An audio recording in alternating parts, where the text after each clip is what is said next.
भारत का एमका fighter jet अब जल्द ही बनकर उड़ने जा रहा है और दुनिया को अपने करतब भी दिखाने जा रहा है। ये एकदम बिल्कुल कंफर्म खबर है, क्योंकि एडीए जो इसे बनाने में लगी है उसने इसके निर्माण से जुड़ी बहुत बड़ी खुशखबरी दे दी है, जो कि पिछले 2 से 3 साल की सबसे बड़ी खबर है। तो इसी सबसे जुड़ी खबरों पर बात करने का प्रयास करते हैं। दरअसल सबसे पहली खबर तो ये है कि एडीए जो डीआरडीओ की ही एक शाखा है, ये एमका को बना रही है। इसने एमका के सबसे पहले ऑर्डर जारी कर दिए हैं, जो कि वर्क ऑर्डर है। जो लोग वर्क ऑर्डर के बारे में नहीं जानते उनको बता दूं कि इस समय एडीए और डीआरडीओ 5 एमका विमान बनाने पर काम कर रही है, जो कि सभी प्रोटोटाइप कहलाएंगे। ये सारे टेस्ट और ट्रायल में काम आएंगे, जहां इनकी रडार, उनकी स्टेल्थ टेक्नोलॉजी और अन्य तमाम इलेक्ट्रॉनिक इंटीग्रेशन कैसे काम कर रहे हैं, इंजन कैसे काम कर रहा है। मान लो अगर एमका के डिजाइन में कोई समस्या होगी तो इसका सबसे बड़ा फर्क पड़ेगा प्लेन के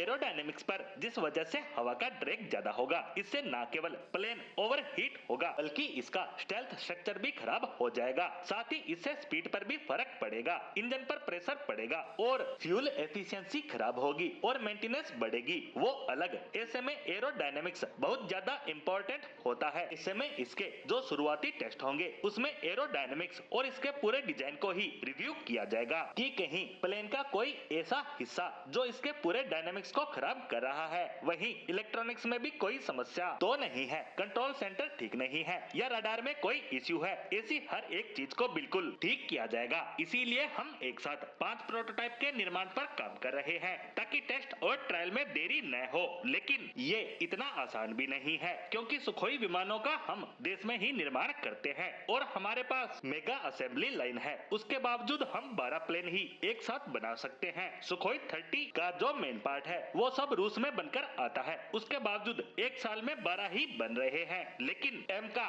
जो कि बहुत ही कॉम्प्लेक्स, बहुत ही एडवांस विमान है, उसका अभी तक कुछ भी नहीं बना है, तो हमें इसे बनाने में समय लग जाएगा। ऐसे में सरकार और डीआरडीओ इसे प्राइवेट कंपनियों को दे सकती है। ऐसे में इसके लिए 8 वेंडर्स को सिलेक्ट किया गया है, जिन्हें प्रोटोटाइप बनाने का ऑर्डर दिया जाएगा और इसी कड़ी में पहला वर्क ऑर्डर जारी कर दिया गया है, जो स्ट्रक्चर असेंबली का है, जो कि मेन प्लेन का हिस्सा होता है। जैसे कार की चेसिस होती है, उसी को बनाने का ऑर्डर दे दिया गया है। इसके अलावा सिस्टम इंटीग्रेशन का ऑर्डर यानी अंदर के ढांचे का ऑर्डर भी दे दिया गया है। वहीं इसकी अन्य एडवांस तकनीक जैसे स्टेल्थ टेक्नोलॉजी और इलेक्ट्रॉनिक्स उसे एडीए खुद से तैयार करेगा। वहीं एमका में लगने वाले इंजन को लेकर सरकार फ्रांस की कंपनी सेफ्रान के साथ मेगा लेवल पर बातचीत कर रही है और ये डील फाइनल होने के बेहद करीब है, जिसके बाद इसके इंजन भी देश में ही तैयार किए जाएंगे और यही एमका को